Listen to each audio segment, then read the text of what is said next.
Eu convido você a abrir sua Bíblia no Evangelho de Jesus, conforme escreveu Mateus, capítulo 5.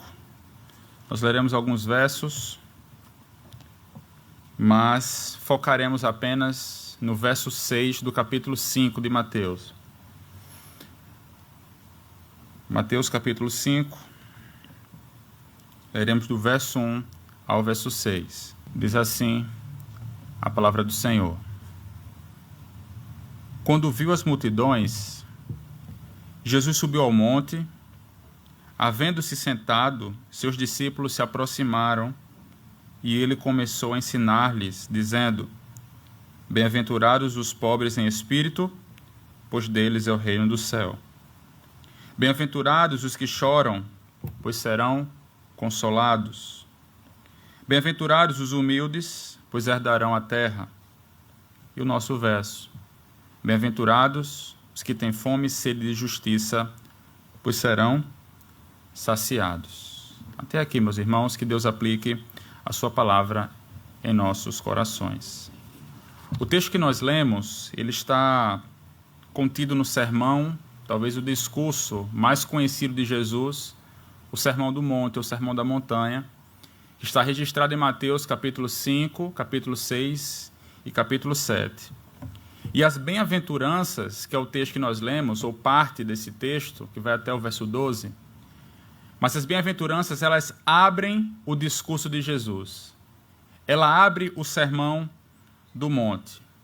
E aqui nós precisamos entender que o caráter do reino fica evidente quando nós nos deparamos com o sermão do monte, mais ainda com o Evangelho de Mateus, que a narrativa do rei é conhecida assim. Mas as bem-aventuranças, elas trazem esse caráter do reino intrinsecamente quando nós observamos dois versos. Se você olhar o verso 3, você vai ver que duas dessas bem-aventuranças trazem a mesma recompensa. O verso 3 nos diz: Bem-aventurados os pobres em espírito, pois deles é o reino do céu. E o verso 10, a última bem-aventurança, vai nos dizer: Bem-aventurados os perseguidos por causa da justiça, pois deles é o reino do céu. Então, o que nós temos aqui, meus irmãos, nas bem-aventuranças, é uma espécie de uma moldura com esses dois versos. O verso 3, a primeira bem-aventurança, e o verso 10, com a última bem-aventurança. Esses dois versos oferecem a mesma recompensa, o reino do céu, o reino de Deus. E o que está dentro dessas bem-aventuranças, ou seja, o conjunto das bem-aventuranças, também trazem intrinsecamente o caráter do reino. E aqui há, de fato, o conceito do reino de Deus estampado claramente aqui. Mas uma coisa que nós precisamos entender ainda a nível introdutório é que essas bem-aventuranças não foram ditas, proferidas, faladas de forma aleatória. Tá? Há uma sequência lógica no discurso de Jesus. Há uma sequência espiritual também, nós observamos isso, né? Quando nós vemos que o primeiro indivíduo é um indivíduo que é marcado pela pobreza espiritual. Nós não nos deteremos nesse verso, obviamente, nosso foco é no verso 6, mas é importante que nós observarmos isso. O verso 3 fala: Bem-aventurados os pobres em espírito, ou seja, aquele indivíduo que não tem absolutamente nada para oferecer a Deus.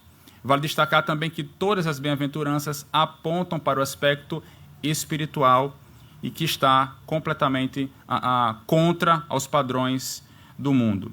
A segunda bem-aventurança fala sobre os que choram pelos seus pecados. Ou seja, primeiro você reconhece que não tem nada para oferecer a Deus. Depois Jesus vai dizer: olha, bem-aventurados são os que choram. E esse choro aqui é um choro pelo seu pecado, choro porque peca. Choro porque o indivíduo, além de pecar, sabe que a sua natureza não produz outra coisa por si mesma que não seja o pecado. Então ele chora. E ele também, no verso 5, nós vemos, é aquele que se aproxima de Deus e dos outros com mansidão. Não tenta resolver as coisas com a força do seu braço, com a força do seu próprio poder, mas descansa que Deus o irá guardar e protegê-lo em todo o tempo.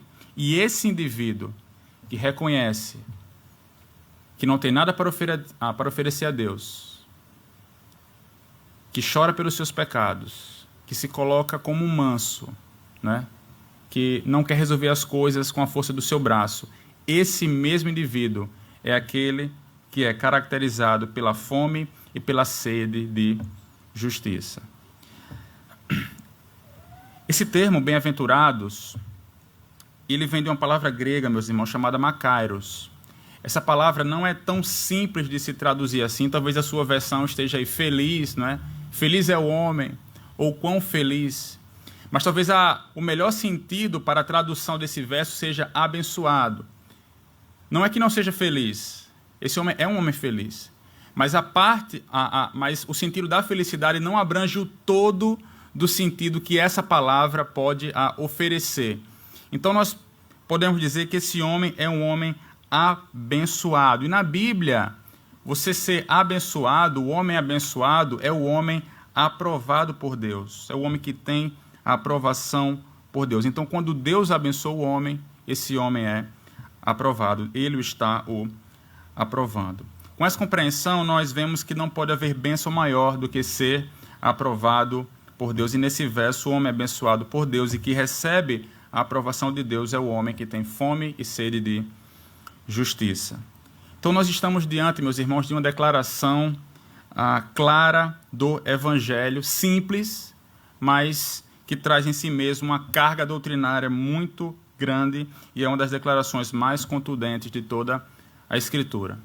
Eu quero trabalhar nessa noite com os irmãos a minha fala aqui em 2 movimentos. No primeiro movimento, nós veremos a condição de todo homem, que é apresentado por Jesus como faminto e sedento, e nós apresentaremos aquilo que pode saciar esse homem. Jesus, com as suas bem-aventuranças, e propriamente dita essa bem-aventurança, ele pinta nesse verso o retrato de todo homem, pois coloca todo homem em igualdade ao usar as palavras fome e sede. Nesse aspecto, todos os homens são iguais, porque fisiologicamente, meus irmãos, não há nada mais básico, não há nada mais vital para todo e qualquer homem que já pisou nessa terra do que comer e beber. E nós podemos confirmar que a fome e a sede não são fantasias, né? Eu não sou doido de, ao meio-dia, minha esposa com fome, né, pedir comida, eu sei, isso é coisa da sua cabeça. Isso é psicológico, né? Você tem que pensar, você tem que mudar seu mindset, né? Você tem que falar, eu não estou com fome. Então isso não é fantasia. Nós sabemos que a fome e a sede existem, de fato, e isso está intrínseco a todo ser humano. Mas Jesus não está falando de uma fome e de uma sede material aqui. Ele está falando de uma fome e de uma sede espiritual. Para além de alimentar-se e abastecer-se fisicamente, o homem busca saciar a sua alma. Ou seja, para além das necessidades físicas, há as necessidades espirituais. E isso nos mostra, meus irmãos, que um homem, ele é, por natureza, um ser religioso. Agora veja, na criação, quando Deus cria, estabelece o homem e coloca o homem dentro do jardim, Deus imprimiu no homem um senso divino, não é? O que João Calvino vai chamar de uma semente religiosa em seu próprio coração. Ou seja, o homem ele foi feito para adorar. E adorar quem? A Deus.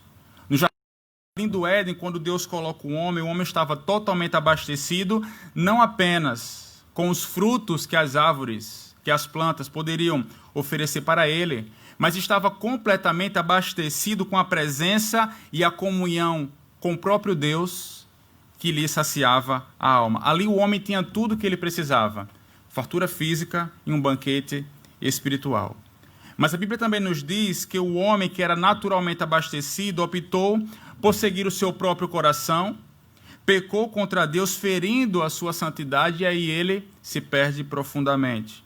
O homem que outrora vivia em um banquete espiritual através de um relacionamento íntimo com Deus, agora tentaria encher-se com migalhas. E o homem tornou-se, então, drasticamente sedento. O pecado ele desviou a nossa inclinação de Deus, meus irmãos, para o que não é Deus. E a partir daí o homem tornou-se um ser drasticamente sedento. A sua alma jamais encontrou outra fonte que pudesse saciá-lo completamente. E essa sede insaciável que há em todo homem e em toda mulher, é fruto da separação, porque o homem encontra-se à parte de Deus ou separado de Deus, e nessa condição o homem busca preencher esse vazio de diversas maneiras. Por exemplo, com dinheiro. Quantos homens nós já vimos, já conhecemos, nós observamos que buscam o tempo todo preencher um vazio dentro de si com os bens materiais, com recursos, esquecendo que isso não irá saciá-lo completamente. Quantas matérias de jornais ou pessoas que nós conhecemos que alcançaram tudo que um homem pode alcançar nessa vida. Todo dinheiro, bens, enfim. Mas ele olha para dentro de si e ele percebe que está vazio. Por vezes, ele tira até a sua própria vida. E isso nos mostra que os recursos materiais não podem nos satisfazer plenamente. Mas há homens também que buscam encher esse vazio que há dentro de si com os amores. Há pessoas que acham que o casamento, que o sexo, são apresentados como fontes que irão saciar a alma, né? Se eu casar, se eu tiver um marido, aí sim, aí eu vou estar plenamente bem comigo mesmo, vou estar plenamente satisfeito. Nós vemos e percebemos que pessoas mudam de cônjuge como quem troca de carro ou ficam infelizes depois de uma noite de falsas alegrias, quando eles alcançam determinado amor, determinado status social, eles percebem também que isso não pode satisfazê-lo plenamente. Há outros que tentam abastecer a sua vida com a fama, com o poder, fazem disso o combustível da sua vida a todo e a qualquer custo. Sua fome é por fazer seu nome conhecido, independente do que ele precise fazer para isso acontecer. E ao chegar lá, ele percebe também que não há satisfação plena nessas coisas. Não há nada errado, meus irmãos, no dinheiro, no amor ou no poder. O problema é quando nós colocamos essas coisas como aquilo que vai encher e nos satisfazer a nossa alma e o nosso coração. E outras coisas poderiam ser pontuadas aqui, mas eu acredito que essas três áreas, elas abrangem diversos outros motivos. Mas nada nessa vida, e esse é o ponto, nada nessa vida pode satisfazer ou tem a prerrogativa em si mesma para nos satisfazer plenamente. Nada nessa vida irá saciar ou tomar o lugar da nossa vida que só Deus pode preencher. Nada terreno irá. Agostinho de Hipona, um pai da igreja, ele diz que ele descreve isso da seguinte maneira, né? Fizeste-nos para ti, e o nosso coração permanecerá inquieto enquanto não repousar em ti. Nós somos como flechas, meus irmãos, com um só alvo. E ao pecar o homem não acerta outro alvo, ele errou o único alvo disponível. É isso que a queda representa, uma mudança fatal no direcionamento do nosso coração. Quão miserável é o homem que continua faminto e sedento, pois não consegue se encher e satisfazer a sua maior necessidade. Mas a palavra que nós vemos em nosso verso nos diz que bem-aventurados, né, ou abençoados, são aqueles que têm fome e sede. Mas se nós acabamos de ver que o homem natural é um miserável por permanecer faminto e sedento, por que a Escritura nos diz que esse homem é um homem abençoado? Porque a Escritura nos diz que esse homem é um homem que é aprovado por Deus. E a razão de alguns homens serem abençoados por terem fome e sede é porque têm fome e sede de justiça. E só tem fome e sede de justiça, meus irmãos, quem primeiro veja a ligação que há entre as bem-aventuranças. Só tem fome e sede de justiça quem primeiro, olhando para si mesmo, viu sua condição de pecado, qual mancha a perfeita criação do homem efetuada por Deus, e ao que vê a pobreza espiritual, chorou por seus pecados, e assim ele se aproxima de Deus e dos outros com mansidão. Isso tudo deve ser caracterizado pela fome e sede de justiça. O homem não regenerado, o homem que não nasceu de novo, ele busca satisfação em qualquer coisa terrena. O homem regenerado tem fome e sede de justiça. Mas qual o caráter dessa justiça? De que é que Jesus está falando aqui? Alguns estudiosos eles vão dizer ou entender que essa justiça é destinada àqueles que anseiam por uma justificação, né? A justificação é a justiça de Cristo, que Deus acredita na conta do crente, do mesmo modo que acredita o pecado na conta de Jesus. Mas nos parece que esse não é o teor da mensagem descrita aqui. À luz das bases para se obter as bênçãos contidas nas bem-aventuranças, é mais provável que nesse verso a justiça se refira a fazer a vontade de Deus e conformar a sua vida à vontade de Deus. Ou, observando o Evangelho de Mateus no macro, a justiça ela pode ser caracterizada por uma conformidade à lei de Deus e por uma conformidade aos ensinos de Jesus. É isso que está sendo ressaltado aqui. Portanto, a justiça que sacia o homem faminto e sedento é a justiça que busca um padrão de vida em conformidade com a vontade de Deus e em semelhança de Cristo Jesus. Ou seja, o homem que agora reconhece a sua condição de pecado é o homem que não pode mais buscar outras fontes nessa vida. Antes precisa beber da única fonte verdadeira que é revelada em Cristo Jesus. O próprio Jesus disse, né? Quem beber da água que eu lhe der, nunca mais terá sede. Ele também disse em João 6, eu sou o pão da vida, quem vem a mim jamais terá fome, quem crê em mim jamais terá sede. Ou seja, a busca, ou só busca a justiça, o indivíduo que primeiro reconheceu ou recebeu o pão e a água da vida. O que nós vemos estampado nesses versos de João é que o homem só estará apto a ansiar pela justiça quando encontrar-se primeiro com Cristo. Assim, meus irmãos, embora tenhamos mostrado a condição do homem natural em seu pecado no primeiro momento, esse verso não é um tratado ético, prático para o ímpio, mas virtudes de um salvo em Cristo Jesus. Ou seja, fome e sede de justiça são os anseios dos redimidos, dos regenerados, aqueles que nasceram de novo.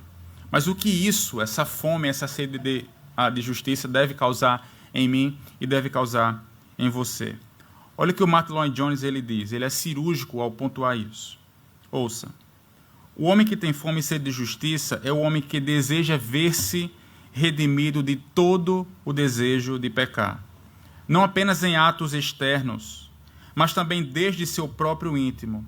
Em outras palavras, tal indivíduo anela por aquela libertação do que poderíamos chamar de poluição do pecado.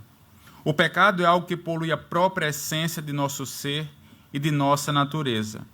Crente é aquele que deseja ver-se liberto de todas essas coisas.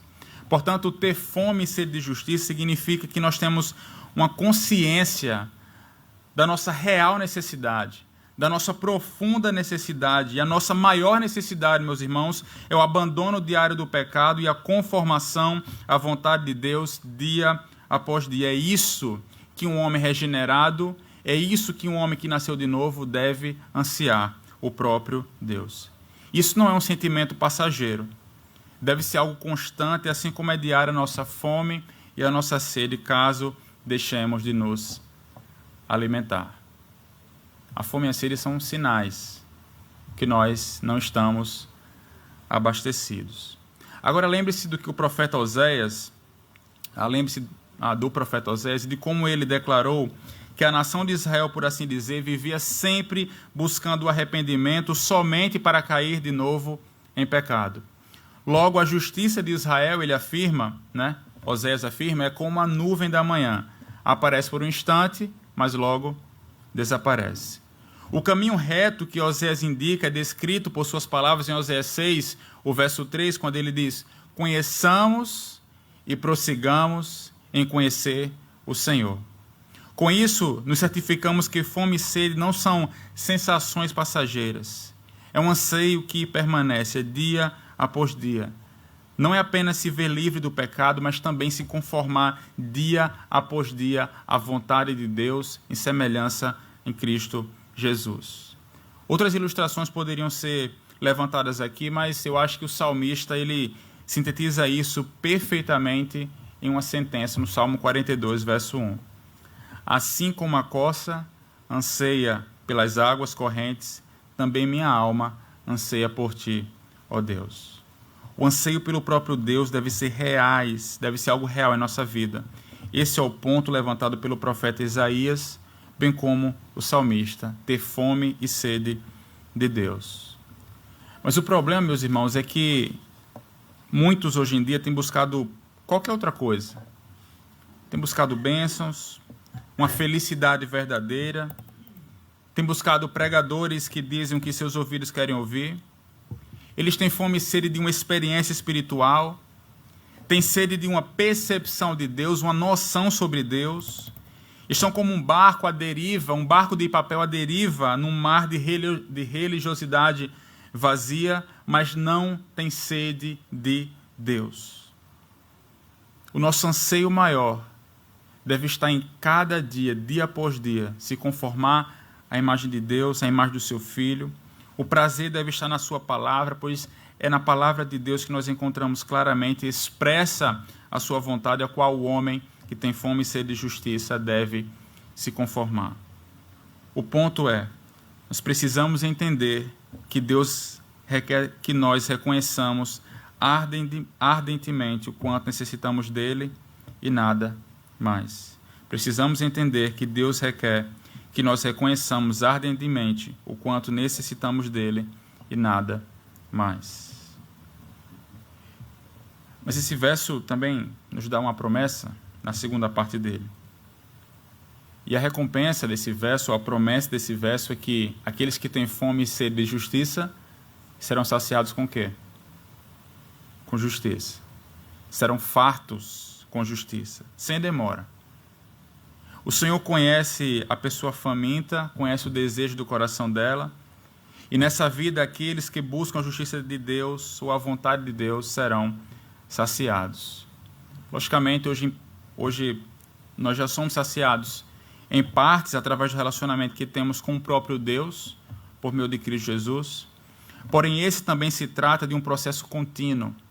Essa promessa terá um cumprimento cabal e absoluto na eternidade. Ou seja, embora haja, como nós vimos, um sentido em que estamos satisfeitos com Jesus e com tudo que Ele é e provê, em outro sentido, nós ainda continuamos famintos e sedentos. O crente é alguém que tem fome e sede de justiça, é abençoado e saciado por Deus, mas a justiça com que é saciado é tão maravilhosa que ele tem fome e sede de receber mais e mais e mais e muito mais. Esse é o ciclo natural de crescimento. Esse ciclo é de fácil entendimento, é fácil de entender, quando nós lembramos, mais uma vez, que nesse texto, a justiça, meus irmãos, não diz respeito ou não se refere a obedecer regras, mas a conformidade com toda a vontade de Deus. Quanto mais se busca conformidade com a vontade de Deus, mais atraente essa meta se torna para nós e maiores são os avanços em sua direção. Assim, se no primeiro movimento nós vimos que na criação o homem era naturalmente abastecido com a presença de Deus, mas que na queda esse homem torna-se drasticamente sedento por conta do pecado, na redenção, por meio de Cristo Jesus, o homem está saciado e continuamente e eternamente saciado. Mas a pergunta que nos cabe agora não pode ser outra senão: como podemos saber se realmente nós temos fome e sede de justiça? Essa é a questão essencial que deve ser feita aqui. Por isso eu proponho que nós tenhamos algumas reflexões. E a primeira delas é: reconheça o quanto é falsa a sua e a minha justiça própria. Reconheça o quanto é falsa a nossa própria justiça. O homem que tem fome e sede de justiça é aquele que sabe o que significa dizer, juntamente com o apóstolo Paulo: porque eu sei que em mim, isto é, na minha carne, não habita bem algum. Nós não sentiremos fome e sede de justiça enquanto houver em nós, enquanto houver em mim, qualquer senso de autossatisfação referente a qualquer coisa que exista na minha vida ou na sua vida. Ou como diz a Escritura, até as nossas melhores obras são como trapos de imundície. Portanto, não há nada em nós, meus irmãos, não há nada que possa conquistar para mim e para você, que possa produzir em nós essa justiça própria e, consequentemente, nos aproximar de Deus. Se houvesse, não havia o porquê Cristo Jesus vir, e se houvesse, o sacrifício dele seria nulo. Portanto, não há nada em mim e não há nada em você que possa nos aproximar de Deus. Mais uma vez, o Lloyd Jones ele comenta essa questão ao dizer: ter essa fome e sede de justiça, entretanto, também significa que temos profunda consciência de que precisamos ser libertados, de que precisamos do Salvador, de que percebemos a nossa desesperadora situação e de que temos consciência de que, a menos que nos sejam providos um Salvador e a salvação, na verdade estaremos inteiramente destituídos de esperança. Nós precisamos reconhecer e dizer como salmista: ó Deus, Tu és o meu Deus, eu te busco ansiosamente. Minha alma tem sede de Ti, meu ser anseia por Ti, em uma terra seca e exaurida, onde não há água. É assim que nosso ser, meus irmãos, deve ansiar pelo Senhor. Esse é o primeiro passo. Não deve haver em mim e em você uma autossatisfação em cima de nada que haja na minha vida, bem como na sua vida. Esse é o primeiro passo.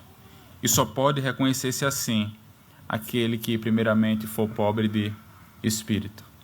Reconhecer que não há nada em si mesmo, não há nada que você possa oferecer a Deus. Você depende completamente dele. É isso que o próprio Jesus quis dizer no verso 3 do capítulo 5 de Mateus, abrindo o Sermão do Monte. Mas, em segundo lugar, se nós devemos reconhecer quanto é falsa a nossa justiça própria, em segundo lugar, somos encorajados, através desse verso, a buscar a justiça do alto. Nas palavras fome e sede, há um certo elemento ativo, né? Se você estiver em casa com fome, o que é que você vai fazer? Ficar lá sentado esperando? Né? Ficar lá sentado lá no sofá: rapaz, estou com fome, ó. E fica lá sentado, esperando. Você vai morrer de fome ali, né? Você vai morrer de sede ali. Então há um certo elemento ativo. As pessoas que desejam algo com toda a força do seu ser não ficam calmamente sentadas esperando passivamente que se concretize o seu desejo. Se você e eu temos fome e sede de justiça, fome e sede de nos conformarmos à imagem de Deus, então, o que é que nós devemos fazer? Investir tempo em favor disso. Nós devemos prosseguir em comunhão com os irmãos, através do culto público e a vivência da fé em comunidade. Aqui nesse ambiente, meus irmãos, encorajamos-nos uns aos outros em nossas fraquezas, enfrentamos os desafios juntos a fim de crescermos cada dia no conhecimento do Senhor. A ambiência da igreja local é de suma importância para manter o nosso apetite, para manter a chama acesa nas coisas do alto. Não se pode imaginar um cristão saudável que se recuse a estar em comunhão com seus irmãos. Nós não podemos imaginar um cristão saudável que não tem prazer de estar na comunhão com os outros irmãos, de estar em comunidade, de manter o seu coração aquecido na ambiência da igreja local. Aqui nós encorajamos uns aos outros e crescemos juntos. O mais forte ajudando o mais fraco, e é assim que segue. Uma hora somos os mais fortes, outra hora estamos mais fracos, mas o fato é que todos nós caminhamos juntos em um mesmo sentido. Mas, em segundo lugar, a fim de buscar a justiça do alto e pensando nesse aspecto ativo, nós devemos dedicar-nos à leitura da Escritura. Leia e estude a Bíblia, procure compreendê-la, leia livros a respeito dos temas bíblicos. É através das Escrituras que nós conhecemos a vontade de Deus para a nossa vida. Invista tempo. Aqueles que têm fome e sede de justiça demonstram um grande interesse em conhecer cada vez mais a Deus por meio da sua palavra.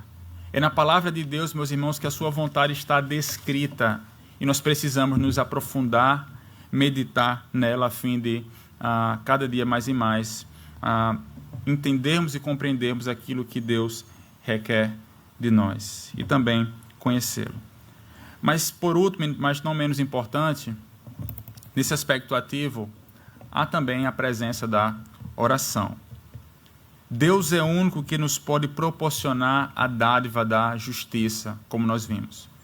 Nós precisamos investir tempo abrindo o nosso coração para o Senhor em oração, de forma que possamos clamar a fim de que Ele nos dê a justiça de que nós tanto precisamos. Senhor, mantém meu coração com a chama acesa, me dá sempre fome e sede de conhecer o Senhor.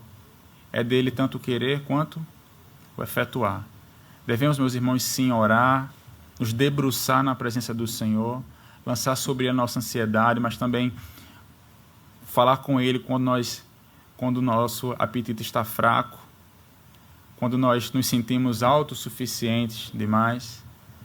Orar pedindo que Ele nos dê do alto a justiça que nós tanto precisamos. Esses são alguns meios através dos quais provamos se realmente temos ou não temos fome e sede de justiça. Esse é o anseio mais intenso das nossas vidas. Podemos assegurar com toda honestidade que nosso desejo, acima de qualquer outra coisa no mundo e nessa vida, é conhecer a Deus e ser semelhante a Jesus Cristo, desfazendo-nos do nosso próprio eu em todas as suas manifestações e passando a viver, tendo em nossa vista única e exclusivamente a glória de Deus e da sua honra. Devemos nos fazer essa pergunta. E nesse processo, o Filho de Deus, Cristo Jesus, Ele é o nosso exemplo maior. Ele é a estatura do varão perfeito, Ele é o padrão de homem perfeito. E Ele, certa vez, Ele afirmou: a minha comida é fazer a vontade daquele que me enviou. Não houve nada nesse mundo que Jesus ansiasse mais do que fazer a vontade do seu Pai. Esse também é o seu desejo? Esse é o meu desejo? Pois muito bem. Pedi e vos será dado, como está escrito. Buscai e achareis. Batei e a porta vos será aberta. Bem-aventurados os que têm fome e sede de justiça, pois serão saciados, como diz Paulo, com toda a plenitude de Deus. Vamos orar? Ó Deus, a Tua palavra foi lida, foi exposta, e nós te pedimos, Senhor, que Teu Espírito Santo complete essa palavra em nossos corações, tirando de nós qualquer resíduo de uma justiça própria, de uma autossatisfação, de forma, Pai, que nós possamos ter fome e sede de justiça, fome e sede de conhecer ao Senhor dia após dia, um anseio diário, ó Deus, e eterno. Ó Deus, fome e sede de ser semelhante a Cristo Jesus, o padrão do varão perfeito. Nos ajuda, Pai. Nos habilita. Nós queremos ser de fato esse homem que é bem-aventurado, esse homem que é abençoado, esse homem que é aprovado pelo Senhor. Um homem que tem fome e sede da Tua justiça, não de nada que esse mundo possa nos oferecer. Nosso anseio maior é pelo Criador e não por algo criado. Que assim seja, meu Deus. Habilita nosso coração através do Teu Santo Espírito a viver sempre em comunidade, a estar na ambiência da Tua igreja local, Deus, crescendo em comunhão com os nossos irmãos, encorajando uns aos outros, bem como, ó Deus, nós possamos investir tempo lendo a Tua palavra, nos debruçando sobre ela, lendo bons livros, ó Deus, investindo tempo nisso, em conhecer o Senhor, em conhecer a Tua palavra, ó Deus, que esse seja o nosso maior anseio. Mas também, ó Deus, nós te pedimos, aumenta a nossa vontade de orar, amplie em nós, ó Deus, a vontade de estar a sós contigo, levar a nossa voz, o nosso coração diante do Senhor, Pai. Tendo em nossa mente e nosso coração a certeza que quando nós oramos, o Senhor nos ouve. De que quando nós oramos, nós estamos falando com o Criador do céu e da terra. Nós te louvamos porque, mesmo sendo grande, excelso, soberano, poderoso, ó Deus, Tu inclina Teus ouvidos em nosso favor. Nós te louvamos. E o nosso maior desejo, Pai, é o que está em Tua palavra, é ter fome e sede de justiça. Nos habilita, nos dá condição. Nós te oramos não em nossos méritos, porque nós não temos, mas te oramos em nome de Cristo Jesus, o Senhor da Igreja. Amém.